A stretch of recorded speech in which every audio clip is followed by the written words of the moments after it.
राष्ट्रवादी काँग्रेस अजित पवार पक्षाचे इच्छुक उमेदवार अजित घुले यांनी प्रभाग क्रमांक 15 मधील नागरिकांच्या आरोग्य सुरक्षेला प्राधान्य देत मोफत ॲम्ब्युलन्स सेवेचे लोकार्पण केले।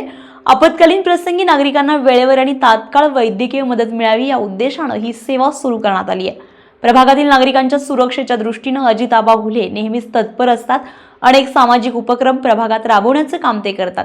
मोफत ॲम्ब्युलन्स सेवेच्या माध्यमातून अपघात, गंभीर आजार आणि किंवा इतर आपत्कालीन परिस्थितीत रुग्णांना त्वरित रुग्णालयात पोहोचविण्यास मदत होणार आहे। विशेषतः सर्वसामान्य गरजू आणि आर्थिकदृष्ट्या दुर्बल घटकांसाठी ही सेवा मोठा दिलासा ठरणार आहे। जनतेच्या आरोग्यासाठी घेतलेला हा निर्णय म्हणजे केवळ सेवा नव्हे तर मानवतेची खरी जाणीव जपणारा उपक्रम असल्याची भावना नागरिकांमध्ये व्यक्त होते।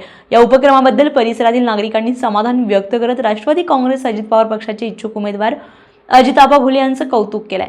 Pandharinath Patil, star Maharashtra news, Pune. नवनवीन घडामोडी पाहण्यासाठी स्टार महाराष्ट्र न्यूजला सबस्क्राइब करा आणि ताज्या बातम्यांचे अपडेट मिळवण्यासाठी बेल आयकॉनला प्रेस करा आणि परिपूर्ण बातमी बरोबर रहा, इतरांपेक्षा एक पाऊल पुढे।